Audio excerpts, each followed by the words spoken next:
Mort, you served in the Vietnam War. What is it about that war that you remember? What comes to mind when you think of that time? Well, it was certainly the worst part of my service career, danger-wise. The Americans found themselves involved in the Vietnam War, but their enemy, the Viet Cong, were very strong. Their tactics were similar to what we see today with Hamas and the tunnels.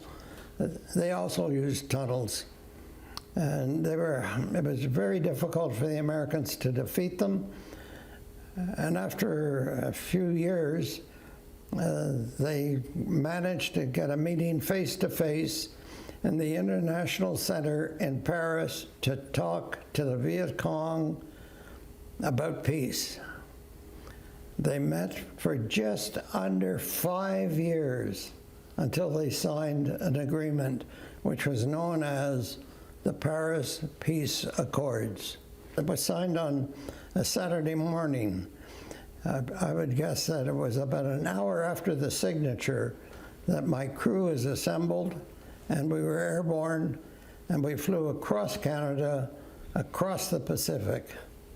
And while we were flying across the Pacific, we crossed the international date line. On that part of the flight, we had no idea that that international date line saved our lives, because the Viet Cong didn't have their heart in the Paris Peace Accords. They didn't want the war to end. And they didn't want Canada to be involved in implementing the peace. So they made the decision to give Canada a punch in the nose by blowing up our HERC. So at the appointed hour, a couple of VC popped out of the ground out of one of the tunnels, ran up to the camouflaged aircraft, threw a bandolier around the cockpit, blew the cockpit off the aircraft. So suddenly the Hercules became 80,000 pounds of scrap.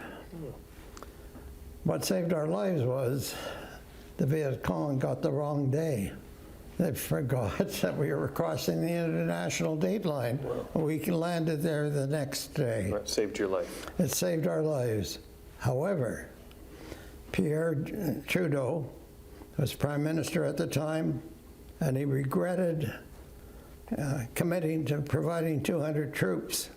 And he made the decision that he might have to pull out those 200 troops from Vietnam, and it would be our job to pull them out in that Hercules. But then we started running into other problems. There was no provision for that in the Paris Peace Accords.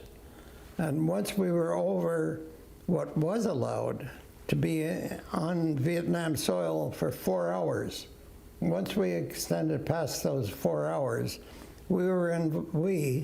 our airplane and our crew, were in violation of the Paris Peace Accords.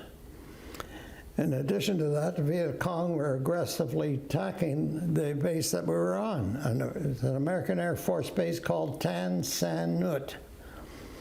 It was pretty well continuous day and night, a small arms fire, mortar fire, and the Americans wouldn't give us any accommodation. They said, sleep in your HERC.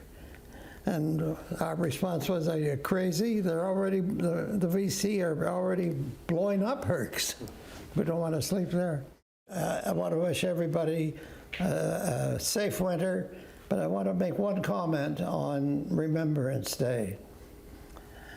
Remembrance Day is more than a day that we show our respect to the great number of individuals who paid the supreme sacrifice. But there's a warning to be remembered. Freedom is not free.